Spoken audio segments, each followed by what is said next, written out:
Qatar की एक अदालत ने भारतीय नौसेना के 8 पूर्व कर्मियों को मौत की सजा सुनाई है।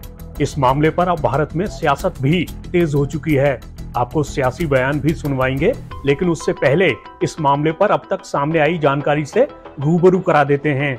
जिन 8 भारतीयों को कतर में मौत की सजा सुनाई गई है, वे अल दहरा कंपनी में काम कर रहे थे। कई मीडिया रिपोर्ट्स में कहा गया है कि इन लोगों को पिछले साल जासूसी के कथित मामले में हिरासत में लिया गया था।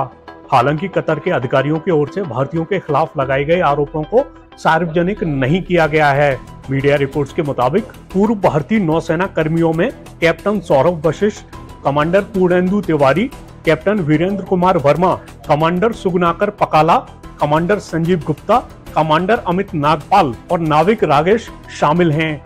कोई भी एक्सपेक्ट नहीं कर सकता था। हम ये सोच रहे थे कि ठीक है, बहुत देर तक इनको हिरासत में रखा है, उनको अकेले अकेले आदमी को सेल में रखा है, उनको काफी मेंटल टॉर्चर तो बियॉन्ड वर्ड्स है।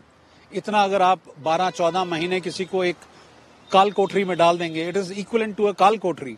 और आज तक नहीं हमें मालूम उनके पास चार्जेस क्या है, कौन उसका केस लड़ा, कैसे उसका केस लड़ा, एंड अचानक से आपको पता लगता है कि उनको फांसी की सजा सुना दी गई है। बहुत ही, और अब मैं ये बता दूं आपको कि ये लोग, ये नॉर्मल पीपल, ये नॉर्मल ऑफिसर्स नहीं थे।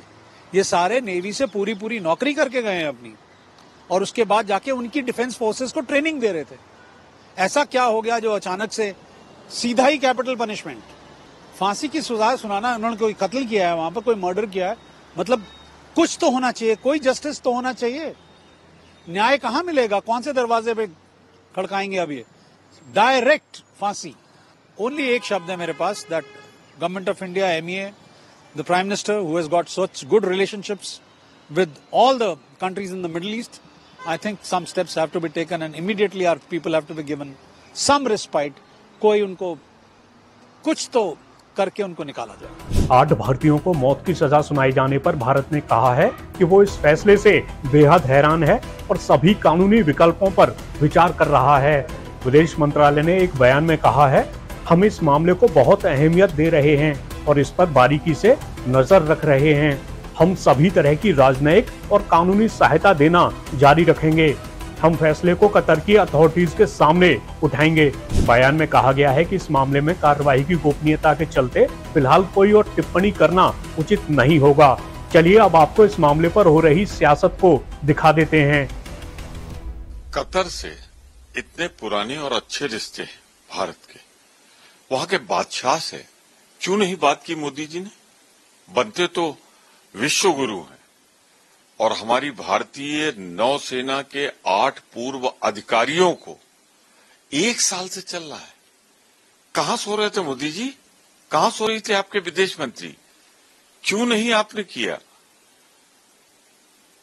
अब भी वक्त है, इसके पहले कि वो फांसी पे लटकाए जाएं, कतर के बादशाह से 1 to 1 बात करनी चाहिए।